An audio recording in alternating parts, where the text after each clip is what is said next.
Assalamualaikum warahmatullahi wabarakatuh. Pada Bapak, Ibu, dan teman-teman semuanya, perkenalkan saya Putri Salsabila Iryadi dengan nomor BP 20107322037. Saya dari jurusan Sastra Inggris dan hari ini saya akan menyampaikan opini saya atau pandangan saya terhadap suatu kasus yang baru saja terjadi di Indonesia, yaitu kasus aborsi oleh dokter di Bali. Jadi, apa itu aborsi? Menurut seorang ahli bernama J.W. Maps, MD, aborsi menurut pandangan medis adalah berakhirnya sebuah kehamilan karena keluarnya hasil konsepsi berupa janin, selaput janin, dan juga plasenta. Aborsi sendiri di Indonesia merupakan salah satu dari tindak pidana yang diatur dalam Undang-Undang Nomor 38 Tahun 2009 tentang Kesehatan. Terdapat di pasal 75 ayat 1 yang menyebutkan bahwa setiap orang dilarang melakukan aborsi atau akan dikenakan pidana dengan pidana penjara paling lama 10 tahun dan denda paling banyak 1 miliar. Belum lama ini Indonesia digegerkan dengan salah satu kasus aborsi yang dilakukan oleh dokter di Bali terhadap ribuan wanita muda, terutama dari mahasiswa, pelajar, bahkan juga pekerja. Dilansir dari kumparan.com, pelaku yang disebut sebagai dokter gigi bernama Ketut Ari Wintara telah membuka praktek aborsi di kediamannya dan telah melakukan aborsi terhadap 1.338 perempuan.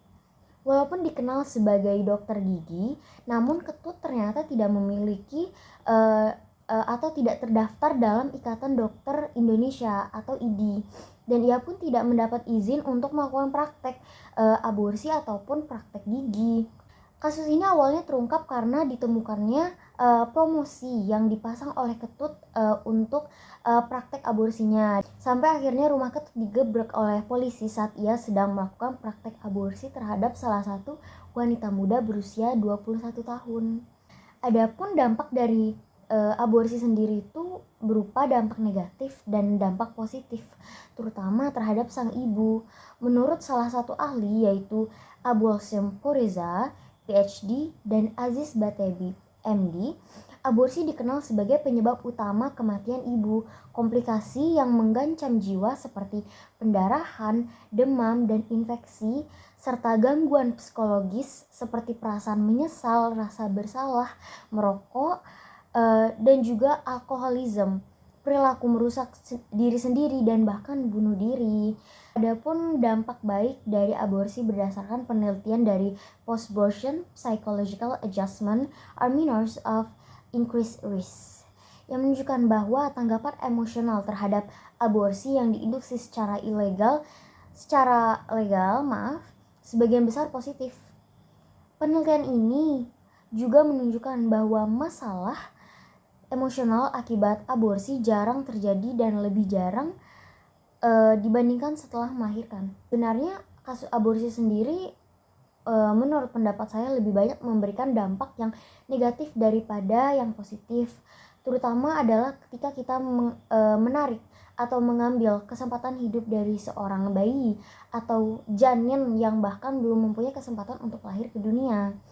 Dan kita sebagai manusia sudah seharusnya saling melindungi manusia yang lain, apalagi kalau itu merupakan anak dari diri kita sendiri. Aborsi sendiri memiliki penyebab yang sebenarnya berbeda-beda, namun sebagian besar adalah karena ketidakperencanaan dalam keinginan kehamilan itu tersebut.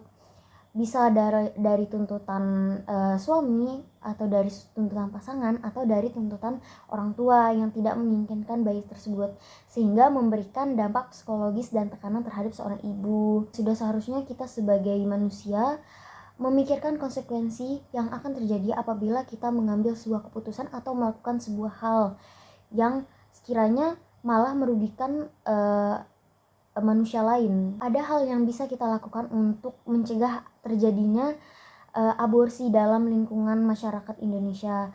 Dari sisi pemerintah, yang pertama adalah melakukan sosialisasi tentang alat kontrasepsi seperti penggunaan pil KB, dan juga penggunaan alat pelindung dalam berhubungan seksual. Kesadaran akan pentingnya perencanaan dalam berumah tangga dan juga dalam berkeluarga, sehingga tidak terjadi adanya penyesalan ketika sudah